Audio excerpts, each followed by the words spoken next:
I believe we are in the midst of a multi-decade secretive arms race, one funded by misallocated taxpayer dollars and hidden from our elected representatives and oversight bodies.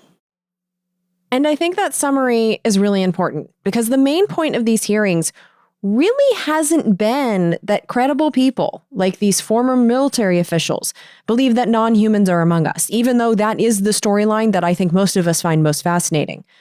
The main point of the hearings has been that government officials seem to know more than they are letting on, and they are not only not telling the public what they know, but they're hiding information from Congress.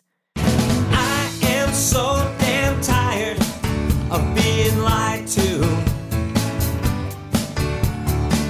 I don't think I can deny it anymore. You can stick to your story if you think it flies, but I'm not gonna buy it anymore. Hello, my friend, and thank you for listening to the 307th episode of Congressional Dish. I'm your host, Jennifer Briney. And as the most dysfunctional Congress I've ever studied comes to a chaotic close, because as I record this, we are on the brink of a completely unnecessary and unexpected government shutdown, caused by this Congress's failure to complete even a single government funding law this year out of the 12 required, and incoming President Donald Trump and Elon Musk intentionally blowing up a House bill that would have kept the government funded until March and allowed over 1,500 pages of dingleberries to also slip their way into law. Well, that bill was revealed this week, and within 24 hours, it was dead. And so, as I record this, I and seemingly no other DC reporter have any idea what's going to happen. And in this Congress, I don't dare make a prediction. And so, today, we are going to ignore what we can't control and just talk about something more fun for the holidays, which is aliens. Are they real? Are they here? And what does the government, specifically Congress, know about it? And these questions are actually being posed in Congress for the first time in my lifetime. The first 3 hearings on this subject I highlighted for you in episode 278. And in the last month or so, there have been 2 more hearings. The first one took place in the House Committee on Oversight and Accountability, the Subcommittee on Cybersecurity, Information Technology, and Government Innovation, and National Security, the Border and Foreign Affairs. That is the group of people that has been leading this investigation, and they held another hearing titled Unidentified Anomalous Phenomena, Exposing the Truth.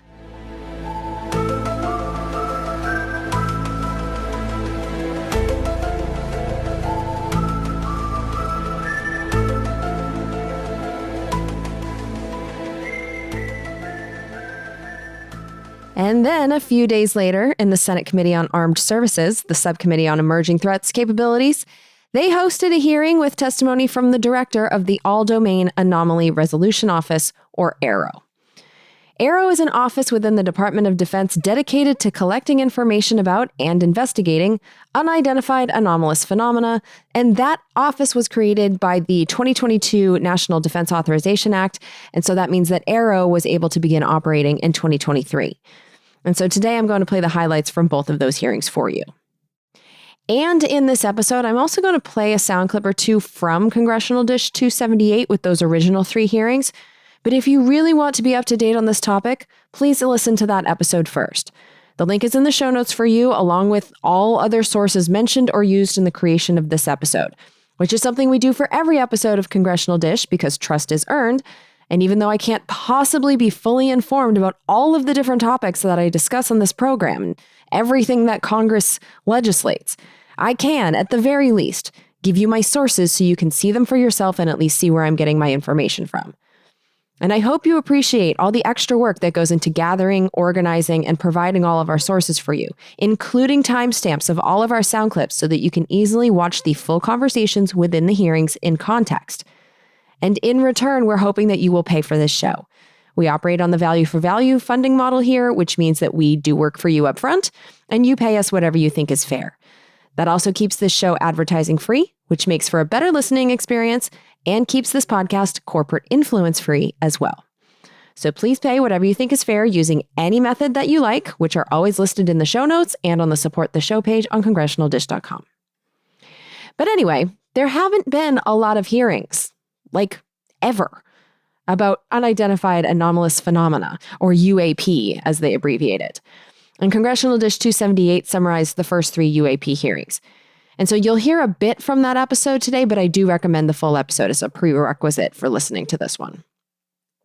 But to summarize what's been going on in Congress, the starting point of congressional interest in unidentified aircraft and submersibles began after an article was published in the New York Times in 2017, which exposed a secret program in the Defense Department which was investigating reports of unidentified flying and swimming objects. That article featured information provided by Luis Elizondo about the Pentagon's Advanced Aerospace Threat Identification Program. Now, he was the military intelligence official in charge of that program, and Congress was led to believe that that program was shut down in 2012. But Luis Elizondo's whistleblowing confirmed that it was not, because he was personally running it until he resigned in October of 2017, a resignation he submitted because he didn't feel like the reports he was collecting were being taken seriously enough. And Luis Elizondo is one of the witnesses from the House hearing that you're going to be hearing from today. And his testimony mirrored and added to the testimony that we heard in previous hearings. From those hearings, the testimony that caught all the headlines was the testimony that craft engineered by non-humans has been retrieved, allegedly, along with at least pieces of the non-humans that were piloting them. And there was similar testimony in the most recent hearing. So here's Luis Elizondo summarizing what he knows about the reports about unidentified aerial phenomena, the flying things. Certainly, there seems to be some indication that they're being provocative, meaning that they're, in some cases, literally splitting aircraft formations right down the middle. So that's an air safety issue. The question is it the frequency increasing? And the response is it depends. Yes, it's possible that there is an increase in frequency, but it's also possible that there's heightened awareness now, and there's also more pervasiveness of technology out there that's collecting this information and that can record this information. So we're not quite sure yet if it's actually an increase in numbers of these events, or is it that we have better equipment now that to record these things, and we have a better ability, if you will, to analyze these things. But in the analyzation that's already been done, here's what he thinks is going on. Ma'am, I think it is safe to presume here that they are being intelligently controlled because some cases seem to anticipate our maneuvers, and in other cases they seem to, I came across an email where the word stalked was used in a very secure email between Navy officers discussing their ships being pursued by a UAP. And here's why he thinks that these are, at the very least, not being physically piloted by humans.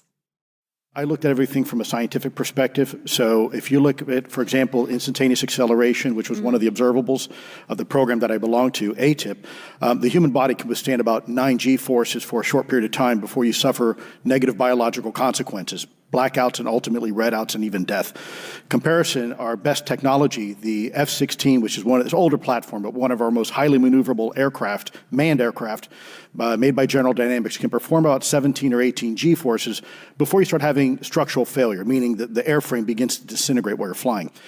The vehicles we're talking about are performing in excess of 1,000, 2,000, 3,000 Gs. This hearing also followed up on the idea that some of the aircraft we can't identify are piloted by non-humans. And we've heard testimony that the U.S. government is at least aware of the collection of so-called biologics.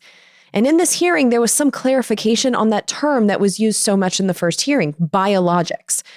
And so here's Representative Nancy Mace of South Carolina. And in this order, she's going to be speaking to witnesses Tim Gallaudet, who is, I might be pronouncing that wrong, but he is an oceanographer and a retired Rear Admiral of the U.S. Navy. She's also going to talk to Luis Elizondo, who again was the guy in charge of the Pentagon's old UFO investigation unit. She'll also speak to journalist Michael Schellenberger, and we'll be finishing up with an exchange between the Congresswoman and Michael Gold, who is the former NASA Associate Administrator of Space Policy and Partnership. How would you define non-human biologics, non-human intelligence? What are we actually talking about? Admiral, and we'll go down the line. I don't think it's a stretch when you look at the diversity of life on this planet and the size of this universe to think that there would be more diverse, higher order, non-human intelligences throughout the universe. And that's probably what's visiting us. I would take the scientific approach. The definition would be the ability to react to a stimulus in a manner that requires an intellectual thought process. I just don't know. I think we must be modest in our assumptions that we're looking for intelligence that could be biological. It might not. Non-biological, but what non-biological intelligence, what does that mean though? Artificial intelligence, ML, machines. We assume that all intelligence would be like us. And every time we look out in the universe, we are humbled relative to what we don't know in terms of the forms of intelligence and what it may take. I can assure you I probably can't ask you your question, but I think the ultimate answer is going to surprise us all. And here is Luis Elizondo answering questions posed by Representative Eric Burleson of Missouri. It was previously testified that there was biologics that were collected. Are you aware of any of that? I am, sir, aware of the reporting that biologics have been recovered. Again, my focus was more nuts and bolts, looking at the physical aspects of these phenomenon, how they interacted around military equities and nuclear equities. So I'm certainly not a medical expert. I would not be able to probably provide you a whole lot of value in that simply because I don't have the expertise. But was anything described as that we have possession of bodies? Yes, yes. We have is it multiple types of creatures or? Sir, I couldn't answer that. I can tell you anecdotally that it was discussed quite a bit when I was at the Pentagon. The problem is the supposed collection of these biological samples occurred before my time, in fact, before I was even born. And was this part of the Lockheed Martin discussion, or was this the biologics is a completely separate? Separate yet related. Okay. Has anyone made contact? Sir, I'm sorry, could you specify? Has there been any, to your knowledge, any communication with a non-human life form?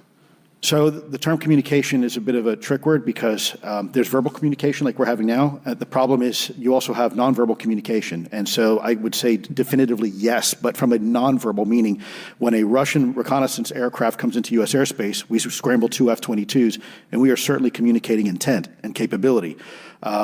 I think the same goes with this. We have these things that are being observed over controlled U.S. airspace, and they're not really doing a good job hiding themselves. They're making it pretty obvious they have the ability to even interfere with our nuclear equities and our nuclear readiness. And then finally, when it comes to what these beings are, here's Representative Lauren Boebert of Colorado posing a question to all of the witnesses. Okay, so there are rumors that have come up to the Hill of a secretive project within the Department of Defense involving the manipulation of human genetics with what is described as non-human genetic material, potentially for the enhancement of human capabilities, hybrids. Are any of you familiar with that? Yes or no? No, ma'am. I am not, ma'am. I'm not. No, ma'am.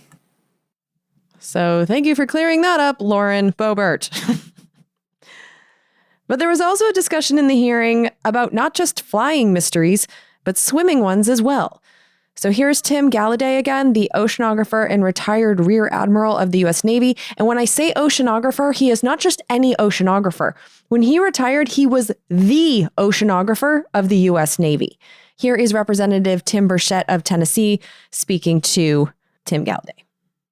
Have you specifically had any experience with submersible objects? Sir, I've no personal experience, but I've had witnesses on submarines come to me and say they've seen on sonar data. Correct. Okay. Yeah, how would you characterize those, and how do they move?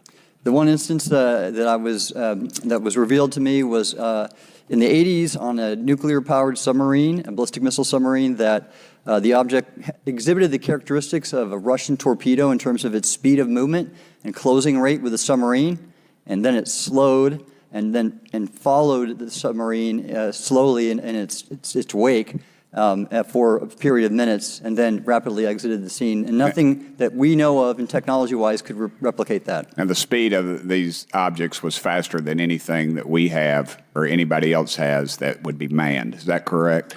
It was on the order Underwater. of a torpedo. So Yes, sir. Yes, sir. But as it exited, Well, I don't exactly know how fast a torpedo is, but I expect it does better than my old outboard Scott Atwater, so I'll take that as a yes. Yes, sir. Okay. And then Representative Anna Paulina Luna of Florida followed up on that conversation. To your knowledge, have any USOs ever outpaced our submarines? Yes, ma'am. At what magnitude? I don't have the exact speed, but again, a witness came to me, a credible former submarine officer who observed it on sonar data. And this was in the 80s in the North Atlantic during a storm, and it outpaced his submarine by orders of magnitude. And so, big picture, this is what Luis Elizondo is trying to get across to Congress. Here's Representative Tim Burchett of Tennessee asking him a question. How would you characterize UAPs? An enigma, sir, and a frustration. We're talking about technologies that can outperform anything we have in our inventory. And if this was an adversarial technology, this would be an intelligence failure eclipsing that of 9/11 by an order of magnitude. And in case that isn't clear enough, let me be clear. UAP are real. Advanced technologies not made by our government or any other government are monitoring sensitive military installations around the globe. Furthermore, the U.S. is in possession of UAP technologies, as are some of our adversaries. I believe we are in the midst of a multi-decade secretive arms race, one funded by misallocated taxpayer dollars and hidden from our elected representatives and oversight bodies. and I think that summary is really important because the main point of these hearings really hasn't been that credible people, like these former military officials, believe that non-humans are among us, even though that is the storyline that I think most of us find most fascinating. The main point of the hearings has been that government officials seem to know more than they are letting on, and they are not only not telling the public what they know, but they're hiding information from Congress. And we heard this specifically in the last episode and the last hearings from David Grush. Now, David Grush was a guy that testified in the 2023 hearing, and if you remember one guy from Congressional Dish 278, it's probably him. David Grush is a former Air Force officer who also served as an intelligence officer for 14 years, and he had the highest possible security clearance. While in the military from 2019 to 2021, he represented the National Reconnaissance Office to the Unidentified Aerial Phenomena Task Force, which is what the military had before it created AARO. After that, he became a Senior Intelligence Capabilities Integration Officer at the National Geospatial Intelligence Agency, which is a part of the Department of Defense. And in that position, he was the National Geospatial Intelligence Agency's co-lead for the UAP analysis, and he served as their representative to the UAP task force from late 2021 to July of 2022. David Grush was in that position when he resigned from government and became a whistleblower. And so that's who they are talking about when Tim Burchett says this to Luis Elizondo. Are you familiar with my friend David Grush? Absolutely, sir. I had the privilege and honor of working with him myself several years ago at U.S. Space Force. Last year, as you know, he testified that the U.S. has run a multi-decade UAP crash retrieval and reverse engineering program. Would you agree with that? Yes, sir. Are there UAP programs operating without proper congressional oversight? 100%. What are they? Unfortunately, sir, I would have to have that conversation in a closed session. And just like in the last hearing, the whistleblowers, as you just heard, are not publicly allowed to tell us much, and that is due in large part to constraints put on them by government officials. Here's Representative Jared Moskowitz of Florida talking to Luis Elizondo. You said you signed a document. Love that. Who gave that to you? The U.S. government, sir. Okay, you have a copy of it? It is stored in a SCIF right now. I do not have possession of it. The U.S. government does. What department of the U.S. government gave you this document? I will say the Department of Defense. Unfortunately, I can't say in this forum much more than that. You specifically said the document said you can't talk about crash retrieval. Well, you know, you can't talk about Fight Club if there's no Fight Club. Correct. And you might recall that David Grush was testifying under a similar muzzle. But even though there was much that these whistleblowers claimed they couldn't say, the whistleblowers' testimony had a common theme. They are all telling Congress about misappropriation of funds. And so here's a testimony montage that I originally aired in Congressional Dish 278. But it's key testimony, so I think you need to hear this before we move on. This is going to be a relatively long testimony sequence, and in it, David Grush is going to answer questions posed by Representative Jared Moskowitz of Florida, Tim Burchett of Tennessee, Representative Alexandria Ocasio-Cortez of New York, Nancy Mace of South Carolina, and during his testimony, David Grush is going to do the annoying abbreviation thing that so many people in the military do. And so you should know that DepSecDef means Deputy Secretary of Defense. The Gang of Eight is the 8 leaders in Congress who get classified intelligence.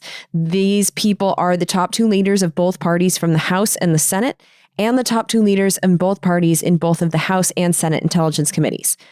You'll also hear him talk about SAPs, which are special access programs, which are programs that have access restrictions, which means SAPs are secret programs. And then most importantly, you're going to hear about IRAD, which is Internal Research and Development. These are costs that private companies are allowed to charge the Department of Defense for research and development. And so it's taxpayer money that private companies get to choose what to do with. And so starting us off, here's David Grush. In 2019, the UAP Task Force Director asked me to identify all special access programs and controlled access programs, also known as SAPs and CAPs, we needed to satisfy our congressionally mandated mission, and we were direct report at the time to the DepSecDef. At the time, due to my extensive executive level intelligence support duties, I was cleared to literally all relevant compartments and in a position of extreme trust, both in my military and civilian capacities.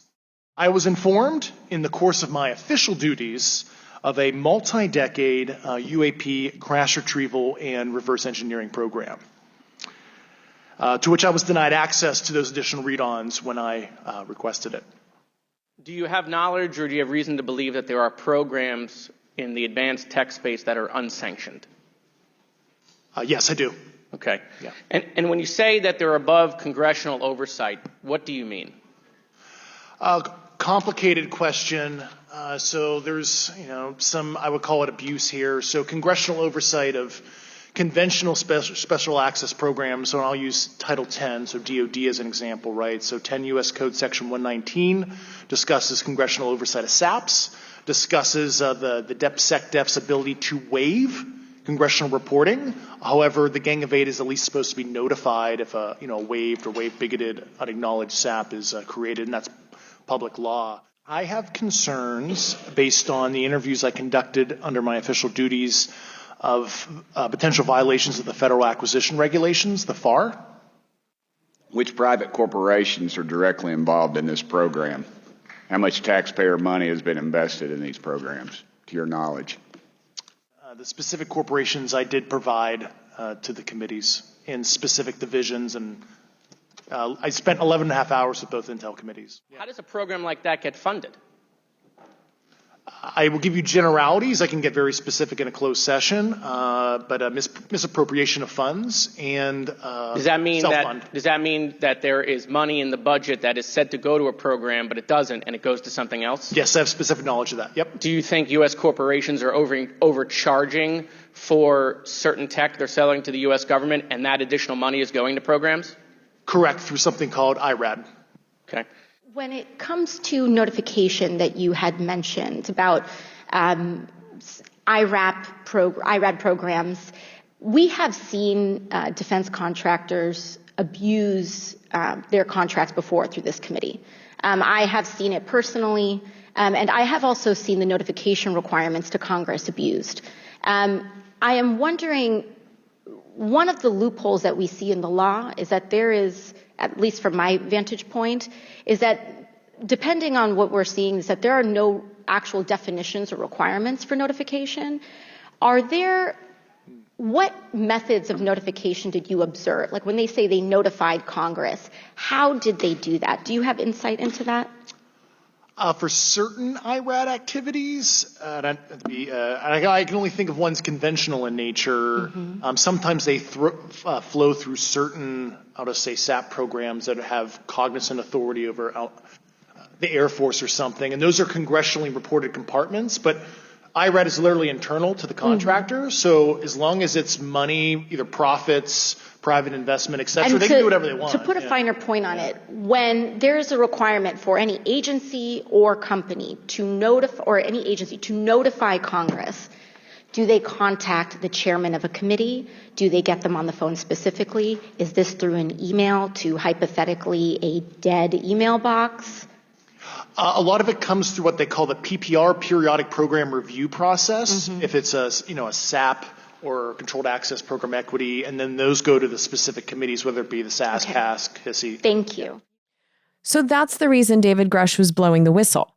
While the possible existence of aliens is awesome, he says there are secret programs being funded with taxpayer money and being hidden from Congress in violation of law. And the secret programs seem to be funded by private corporations that overcharge the Defense Department, a department that has failed every audit that has been attempted. And then the private corporations are allegedly using the excess profits to fund the secret programs and hiding it all as internal research and development. And during his time representing 2 agencies in the UAP task force, and while holding the highest level of security clearance, David Grush was told by intelligence officers, some of whom were directly involved with the secret programs, that the secret programs were related to UAPs. And so keeping all that in mind, it was interesting that Lockheed Martin was specifically named in this hearing, in that conversation that you already heard between Representative Eric Burleson and Luis Elizondo, a conversation that went further when Luis Elizondo was questioned by Nancy Mace. In terms of material that's given to private contractors, is certain material given to certain contractors because of their experience? So, for example, if it's related to submerged and undersea propulsion, would it go to a general contractor like General Dynamics? Yes, ma'am, absolutely correct. Different contractors have different levels of expertise. What's Lockheed's expertise? Aerospace, ma'am.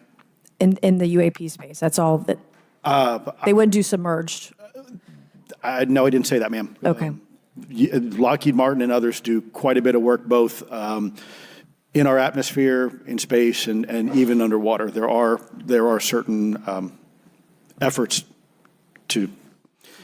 It's a tough question you're asking. Put me on the spot here. I'm looking for the answer. Yes, ma'am. No, they are involved in a lot. I would rather let Lockheed Martin explain the different domains that they are involved with. Probably I'm not authorized to discuss that, but they are involved in a lot of different areas and domains. So that's interesting. And I also think we should mental note that they also mentioned General Dynamics. So Lockheed Martin, General Dynamics, for some reason in this conversation. And so to summarize, the main theme that whistleblowers seem to be telling Congress is that they are being kept in the dark about secret programs and that private companies are involved in the misappropriation of our money and the secrecy. And then in this most recent hearing, a new allegedly secret program was exposed. So here's Representative Nancy Mace speaking to journalist Michael Schellenberger, who, I must say, is someone who has appeared before Congress multiple times and who, when testifying about energy issues in particular, has said things to Congress that were confirmed as straight up false, according to my husband, who is a senior engineering manager at a multinational energy company who specializes in utility scale projects. My husband knows what he's talking about, and he said that Michael Schellenberger did not. But Michael Schellenberger was invited to Congress to testify about a document that he obtained, which allegedly exposes the existence of a secret program called Immaculate Constellation. Here's Nancy Mace. Immaculate Constellation. What's its mission and how are they funded? Its mission is to, as I stated, its mission is to, it's an unacknowledged special access program. Its mission is to document UAPs. Okay, and do you, for your story and your report, do you have more than one credible source? I do. Sourcing, okay. I do. And then why do you believe your sources to be credible? How do you judge the veracity of the documentation you've been provided about this program? I checked the sources, and they are who they say they are. They are current or former government officials. Mm-hmm. I wanted to also add that I did not specify that they were Defense Department employees. I didn't specify the agency nor the gender. Would they have included non-government employees, people that aren't employed by the government? I'm comfortable saying that these are government or previously government employees. Any of them currently employed by a private contractor or private contractors? I'd rather not say. What's the key takeaway, just a few seconds, about the Immaculate Constellation document you provided us today? I think that what the American people need to know is that the U.S. military and intelligence community are sitting on a huge amount of visual and other information, still photos, video photos, other sensor information, and they have for a very long time. And it's not those fuzzy photos and videos that we've been given. There's very clear High res, high resolution. How many visuals, graphics, videos, photos? I mean, I've been told hundreds, maybe thousands. My understanding is that this is the database is very large. It includes both the images, the videos, the still images, as well as the human intelligence, the reports, the raw data from individuals having these experiences. So in answer to your question, yeah, I think we're looking at a very large amount of data collected over many decades. And then Lauren Boebert of Colorado followed up with Michael Schellenberger. Okay, I would like to know, with Immaculate Constellation, how does this relate to UAP activities, Mr. Schellenberg, in oceanic environments? Are there any instances where the Navy or other maritime forces have encountered UAPs that could not be explained by known technology or natural phenomena? Yeah, the Immaculate Constellation covers both terrestrial and oceanic, and there's actually a number of cases described in the report that occur in the ocean. And do you believe that there is a concerted effort by the Pentagon to keep Congress out of the loop regarding these UAP activities, specifically in our waters? Yes. And once again, the main reason for this testimony appears to be the same as the motivation that brought David Grush forth to Congress. Congress is being kept in the dark. We now have existing and former U.S. government officials who have told Congress that AARO and the Pentagon have broken the law by not revealing a significant body of information about UAPs, including military intelligence databases that have evidence of their existence as physical craft. One of those individuals is a current or former U.S. government official acting as a UAP whistleblower. This person has written a report. This is the report that says the executive branch has been managing UAP, NHI issues without congressional knowledge, oversight, or authorization for some time, quite possibly decades.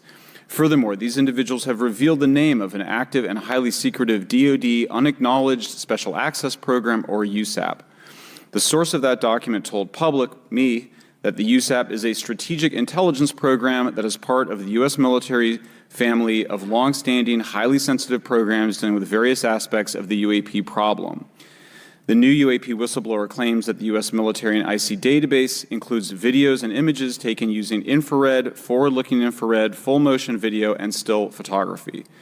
The report that was just shared with Congress says Immaculate Constellation serves as a central or parent USAP that consolidates observations of UAPs by both tasked and untasked collection platforms.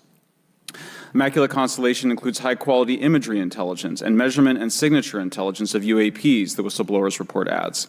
The sources of this intelligence are a blend of directed and incidental collection capabilities, positioned in low Earth orbit, the upper atmosphere, as well as military and civilian aviation altitudes and maritime environments.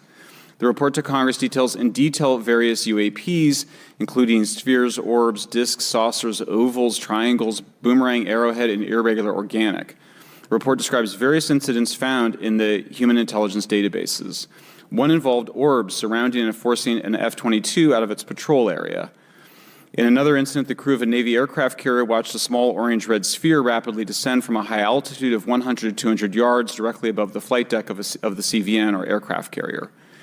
And since my reporting on this Immaculate Constellation last month, another source came forward who told me that they saw a roughly 13-minute-long, high-definition, full-color video of a white orb UAP coming out of the ocean approximately 20 miles off the coast of Kuwait.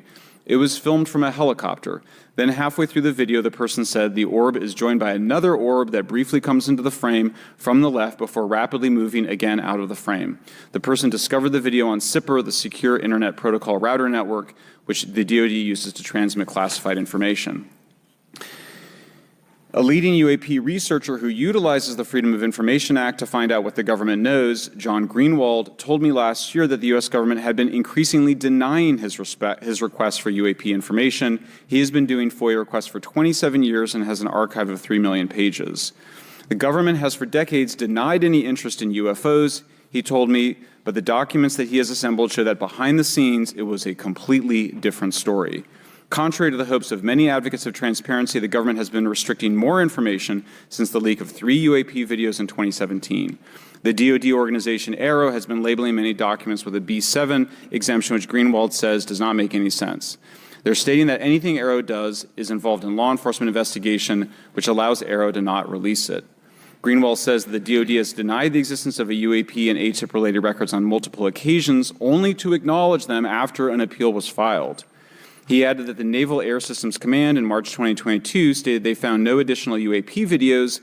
It seemed strange that they had 3 and only those 3, but other requests had been filed by the Black Vault, that's John Greenwald's group, to seek out more places UAPs might be hiding. Then in September 2022, the Navy admitted that the UAP-related videos and photographs existed, but denied the request in full for their release, saying that the requested videos contain sensitive information that are classified and exempt from disclosure. The DoD will deny things on a Monday and then admit to it on a Friday, said Greenwald. He said the government can and does release videos that protect secret methods of capturing it. They fall back on the sensitive platform excuse a lot, he said. However, the on-screen information can be blurred and scrubbed. The metadata can be removed. And so once again, the whistleblowing is all about secrecy, specifically secrecy from Congress. And if you want to read that report, it was only 12 pages long, and I put that in the show notes for you. But now, reading directly from the report, allegedly exposing the existence of Immaculate Constellation data collection, it says, quote, discrepancies found throughout the internal records of AARO and DoD interactions with Congress cast serious doubts on the integrity of the DoD statements to the elected leaders of the United States government. Extant transcripts held by DoD leadership show a pattern of trivialization, obfuscation, and outright denial of UAP data in what were intended to be highly classified, private, and transparent conversations with appropriate congressional members. This same behavior also prevents critical members of Congress from receiving an accurate assessment of the national security risks posed by UAPs. Specific examples known to the author include denying the existence of multiple compartmented access programs owned by Military Intelligence Agency, which directly related to the UAP mission, denying the existence of joint DoD interdepartment special access programs directly related to the UAP mission and the study of technologies of unknown origin, and finally, the denial of the existence of Immaculate Constellation by DoD representatives to appropriate congressional members and their staff, unquote. Which now brings me to the testimony provided just a few days later by the director of AARO, who is named John Koslowski, and he told the Senate, it is important to underscore that to date, AARO has not discovered any verifiable evidence of extraterrestrial beings, activity, or technology. And so what are all the reports of unidentified flying and swimming crafts? The resolved cases have the vast majority being balloons and UAS. We're seeing a great increase in satellites recently, particularly with the launch of mega satellite constellations such as Starlink, where the satellites are catching what is called satellite flares or glint off the sun just after sunset or just before sunrise. And just, UAS, I'm pretty sure stands for Unmanned Aircraft Systems. And so he also addressed all of these claims that we've heard from a lot of witnesses that these sightings, which they're dismissing as glints from the sun and balloons, but we've heard a lot of people say that these sightings have been clustered near government sites. Here is what he's saying about that. Most of the reports historically had been near the government sites. This bias has been reduced recently by reporting from the FAA. We now get weekly reports from them. And great thank you to our aviators for making those reports. It helps our analysis quite a bit. So they've been near government sites because that's just where the reports were coming from? That was confusing to me. And then he also talked about sensor bias. Essentially the UAPs are being reported in certain areas simply because that's where the sensors are. Most of the reporting occurs between 15,000 and 25,000 feet. That happens to be where most of our sensors are. And the reporting above and below that is also often coming from those same platforms. In his testimony, he also debunked some instances of UAP being reported, but notably, he didn't even address the instances that were being testified about by high-ranking, respected members of our military. Specifically, I'm thinking about the Tic Tac incident, which was the subject of testimony given by Commander David Fravor, as in former commanding officer of the United States Navy. And the craziest part of this Senate hearing was that senators just accepted this testimony at face value. They didn't ask anything about David Grush's testimony or David Fravor's or Luis Elizondo's. I had 1,000 questions, and not a single one of them was posed in this Senate hearing.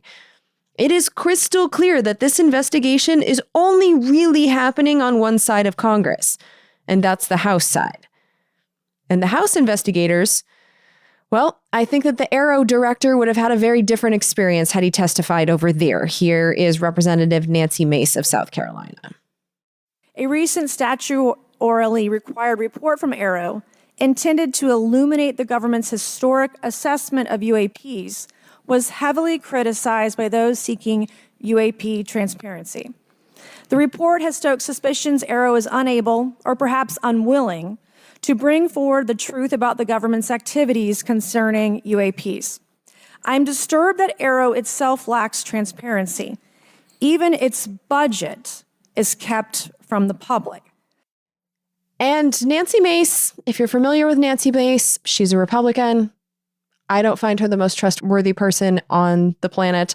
But this was a bipartisan thing. You've heard from Republicans and Democrats. And so, here's a Democrat, Jared Moskowitz of Florida. When the American people and members of Congress ask, are reports of UAPs credible, we're met with stonewalling. We're met with responses of, I can't tell you.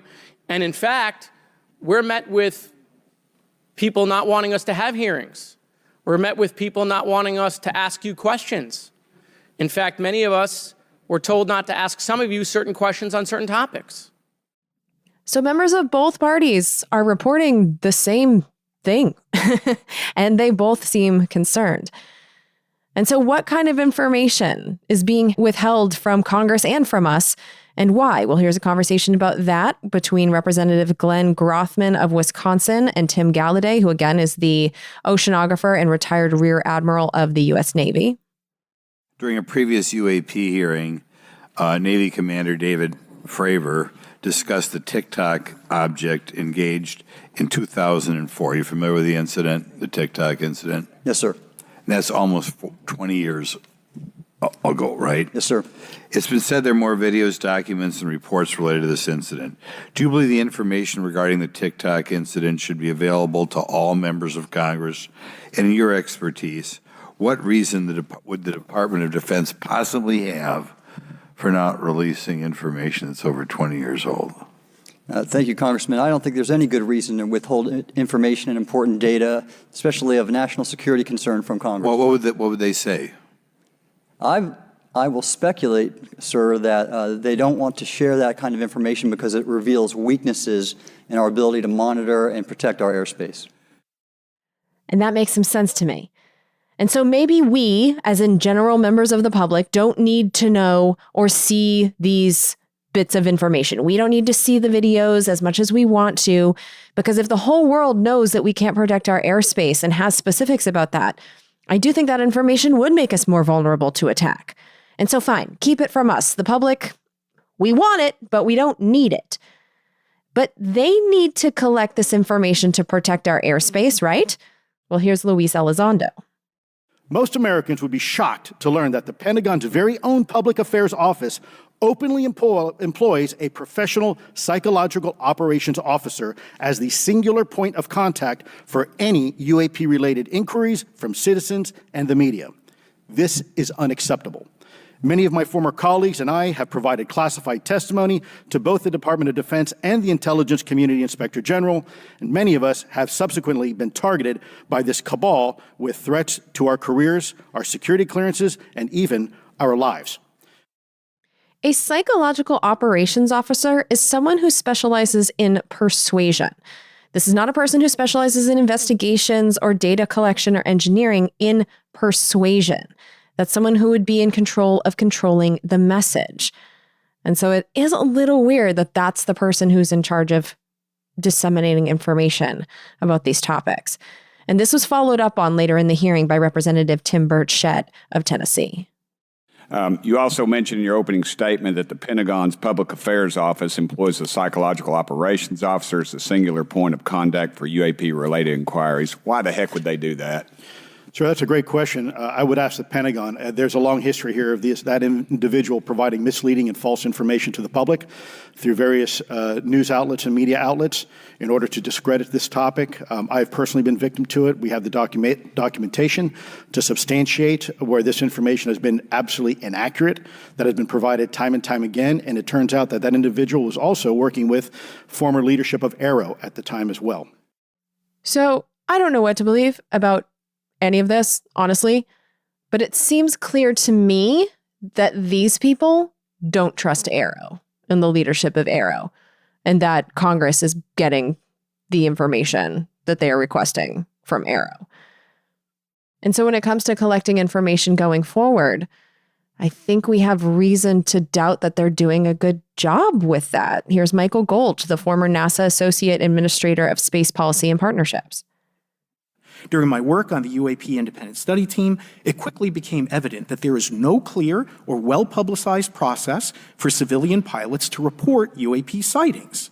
The stigma associated with UAP hampers the number of pilots that would report such phenomena, but even for those who overcome the stigma, I believe the current FAA guidance is largely unknown and poorly understood. And he had suggestions for how to organize reporting using an existing system, and he thinks this would be a lot better. In order to effectively collect UAP data, the independent study team recommended the use of NASA's Aviation Safety Reporting System, or ASRS. This system, which is administered by NASA and funded by the FAA, provides a confidential means for the reporting of safety violations in a voluntary and non-punitive manner. Over 47 years, the ASRS has collected nearly 2 million reports. ASRS is the perfect tool to collect UAP data, which could then be collated by NASA and shared with the public at large. The Aviation Safety Reporting System is an existing system that is trusted, that has taken hundreds of thousands, now millions of cases. And again, recognizing budgetary constraints, this seemed like the perfect way to be able to gain more data. And then Tim Galladay, who is the former Rear Admiral of the U.S. Navy, had a suggestion for what could be done more generally. From 2020 to 2022, there was a UAP task force in the DoD succeeding where Mr. Elizondo worked, led by Jay Stratton, who had the first comprehensive whole-of-government approach to UAP, which involved pathways to declassification and to increase transparency, as well as assessing the national security risks of UAP. This was a really well-established approach, and we have all advocated that something like it return. And so not only do they not trust Arrow, but they're asking for what predated Arrow to return. Finally, here's Luis Elizondo, who headed the secret programs investigation into UAP during the Obama years. Here are his suggestions for what could be done moving forward. First, Congress and the President should create a single point of contact responsible for a whole-of-government approach to the UAP issue.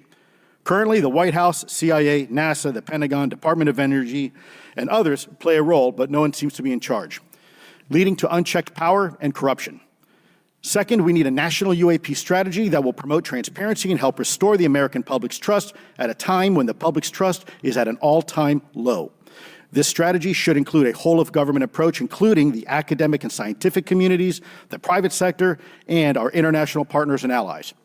Third, Congress should create a protected environment so whistleblowers desperate to do the right thing can come forward without fear. As it currently stands, these whistleblowers suffer because of stigma, a code of silence, and concerns about retaliation. And I feel like whether we believe their testimony or not, all of that seems reasonable to me. What definitely seems reasonable to me is to continue to investigate this. And I think that those suggestions, they sound pretty good. And so when it comes to this alien issue, that's all we have for now. But with the Republicans retaining control of the House in the 119th Congress, I do expect these investigations to continue, at least in the House.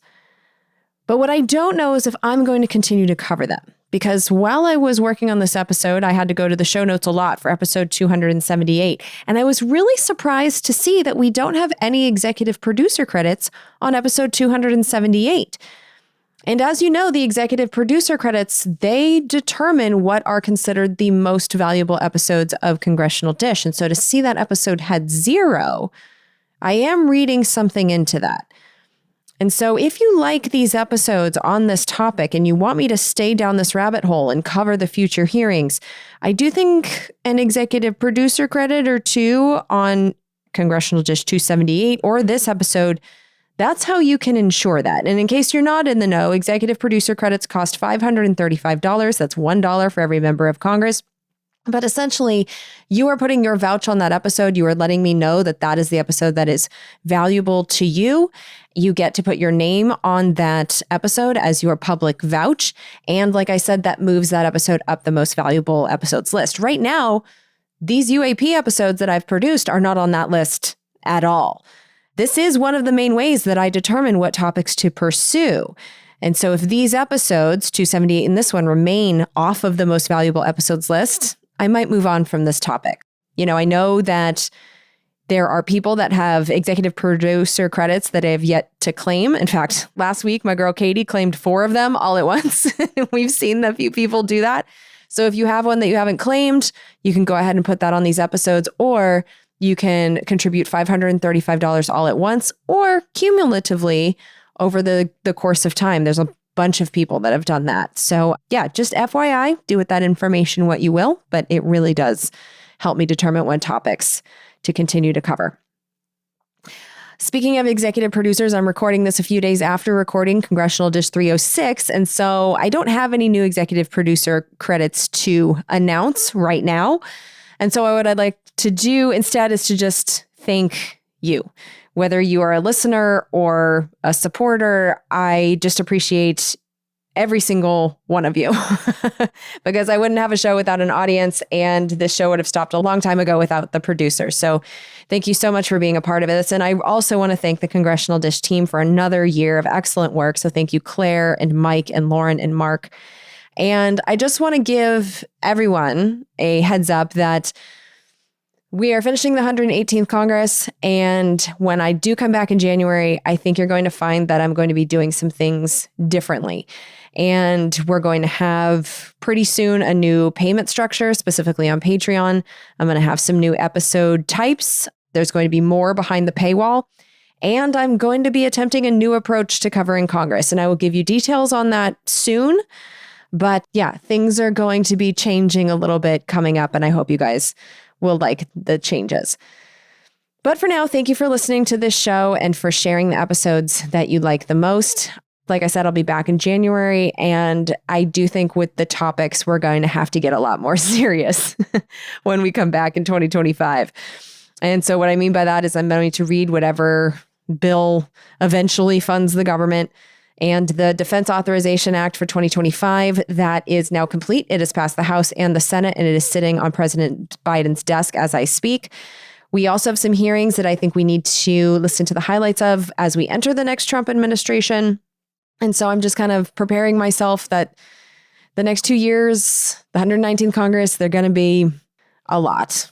So let's just get ready for whatever is coming. But for now, let's focus on what we can control, which in Congress is nothing. And so go ahead and enjoy your holidays. And then we'll get through whatever is coming starting in January together. So Merry Christmas, Happy Hanukkah, Happy New Year. I'll talk to you later. Bye. We're surrounded now by liars coming at us through our TV screens. We don't have a domestic spying program. They're content to fight in black and white despite the many in-betweens.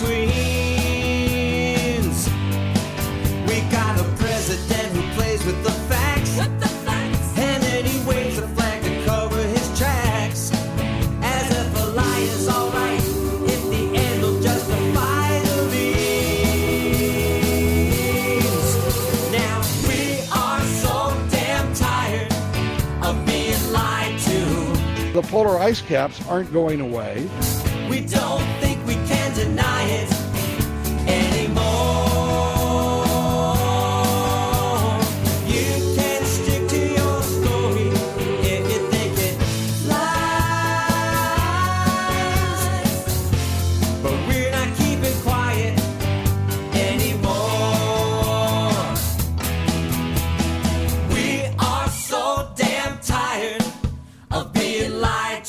Government jobs consume the profits of the private sector. We don't think we can deny it anymore. You can stick to your story if you think it flies. But we're not keeping quiet anymore. Now we're not keeping quiet. These bills represent common sense, bipartisan solutions that actually solve problems.